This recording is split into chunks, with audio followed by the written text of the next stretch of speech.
Habib Syekhon merupakan salah satu waliullah Majidub yang ada di tanah Jawa. Wali Majidub adalah salah satu tingkatan wali yang memiliki sifat jazab atau nyeleneh. Dalam kehidupannya, Habib Syekhon sering menghilang dan hidup berpindah-pindah. Berikut ini 5 cerita viral soal Habib Syekhon atau Wan Sehan yang beredar di masyarakat. 1. Beli mobil pakai daun. Salah satu cerita tentang hal unik dari Habib Syekhon dikisahkan oleh Ustadz Jaka Tingkir. Pernah suatu hari Wan Sehan menghadiri acara Maulid Nabi di Masjid Nurussalam di samping rumah Ustadz Jaka Tingkir. Selesai acara, Ustadz Jaka Tingkir dipanggil oleh Habib Syekhon. Diminta untuk mengambil daun dan memasukkannya ke dalam koper. Oleh Habib Syekhon, Ustadz Jaka Tingkir kemudian disuruh untuk membeli mobil Toyota Fortuner berwarna putih menggunakan daun dalam koper tersebut. Hal ini tentu membuat Ustadz Jaka Tingkir heran dan bertanya-tanya membeli mobil baru pakai daun. Meski begitu, Ustadz Jaka Tingkir akhirnya tetap berangkat ke dealer untuk membeli mobil yang diminta Habib Syekhon dengan membawa koper berisi daun tersebut. Namun siapa yang menyangka sesampai di dealer Ustadz Jaka Tingkir tercengah dengan isi dalam koper. Bagaimana tidak, koper yang tadinya berisi daun itu tiba-tiba isinya sudah berubah menjadi penuh dengan uang. Ustadz Jaka Tingkir akhirnya membeli mobil itu dan membawanya pulang ke hadapan Habib Syekhon. Habib Syekhon pun lantas mencoret-coret mobil barunya itu dengan pilok warna-warni. Orang-orang meyakini ada hikmah di balik tindakan Wan Sehan itu. Di antaranya agar menghilangkan rasa bangga akan duniawi. Wan Sehan juga beberapa kali diketahui mencoret-coret mobil milik orang lain, di mana pemilik mobil justru senang dengan hal itu. Tiba-tiba hadir di acara Maulid Karomah Wan Sehan yang kedua. Suatu ketika, sebut saja si A bersama dengan jamaah lainnya yang akan berangkat ke acara Maulid Nabi.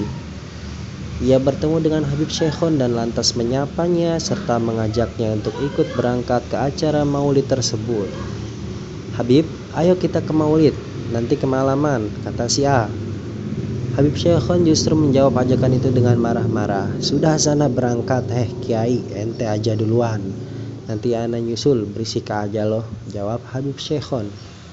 Namun betapa kagetnya si A ketika menyampai di majelis melihat Habib Syekhon sudah ada di sana berjejer di deretan jamaah terdepan bersama para habaib dan ulama lainnya. Si A ini kemudian hanya bisa tersenyum dan geleng-geleng kepala seperti tak habis pikir dengan apa yang dilihatnya barusan. Habib Syekhon pun menyalami para jamaah dan memeluk mereka sambil berkata, "Ahlan wa sahlan, hehehe.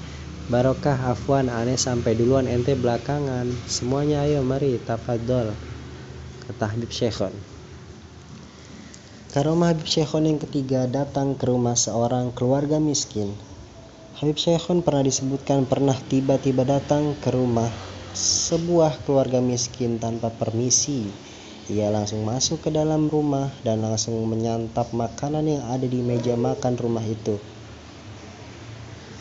Sang tuan rumah pun hanya terkejut tanpa berkata apapun.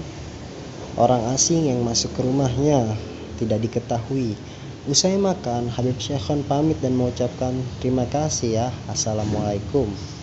Namun tak berselang lama, keluarga pedagang kecil itu mendapatkan rezeki yang tak disangka. Kini mereka bahkan disebutkan telah menjadi pedagang besar. Banyak yang percaya bahwa seandainya keluarganya itu marah pada Habib Syekhon yang tiba-tiba datang ke rumahnya, mereka tidak akan menjadi seperti saat ini. 4. Karomah Habib Syekhon mengambil es cendol.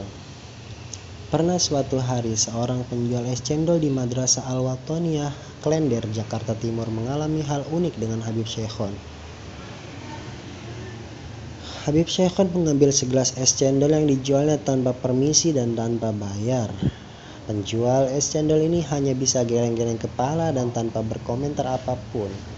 Penjual es cendol ini sempat ingin marah, namun dia diberitahu oleh satpam yang mengenal Habib Syekhon. Penjual es ini lantas membiarkannya. Hal yang tak terduga terjadi setelahnya. Tak berselang lama, sekelompok orang yang entah dari mana memborong semua es cendolnya dengan bayaran yang lebih. Penjual es cendol pun tak perlu lagi berjualan hingga larut malam. Wallahu a'lam bishawab.